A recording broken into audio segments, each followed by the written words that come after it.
Λοιπόν, γεια σας και σήμερα. Όσοι με ξέρουν, με ξέρουν. Όσοι δεν με ξέρουν, είναι λοιπόν ώρα να μιλάω. Θα σας μιλήσω για 5 θέματα απορίες. Κάθε 5 απορίες. Και θέλω να τις λύσετε. 1. Λίγοι. 2. Είστε νερ. Όχι, δεν είναι νερ, είναι θετικό. Ο νερ είναι στατικό. Λοιπόν, ένα από εκείνες στατικά φύσικες θέλει να βγάλει το 2009.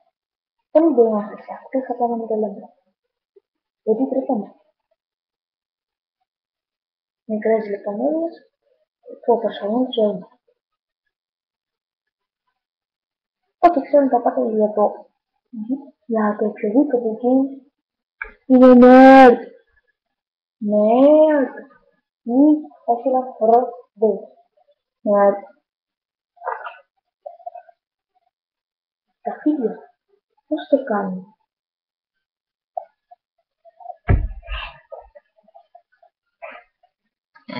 Τα ψάρια. Πώς το κάνουν.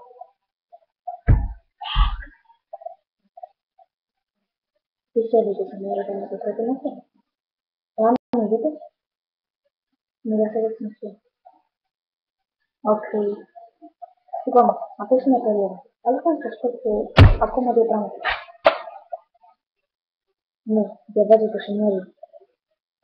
Λοιπόν, τότε δεν μπορείς να υπολογίσεις τα γράμματα στο μαθητή.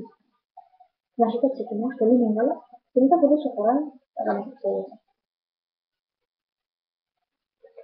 Όταν η μαμά μου κοιμάται, πρέπει να κοιμήναι σαν νύχτα στις σκιές. Όταν κοιμάμαι εγώ, γίνεται στο δημόσιο μου δεύτερος παγκόσμιος πόλεμος. Κυριολεκτικά. Δεν μου φτάνει και το ξυπνητήρι το καλοκαίρι μου ήταν κουνούπι.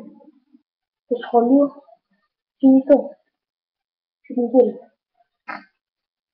Και το Σάββατο η σκούπα του μαμά.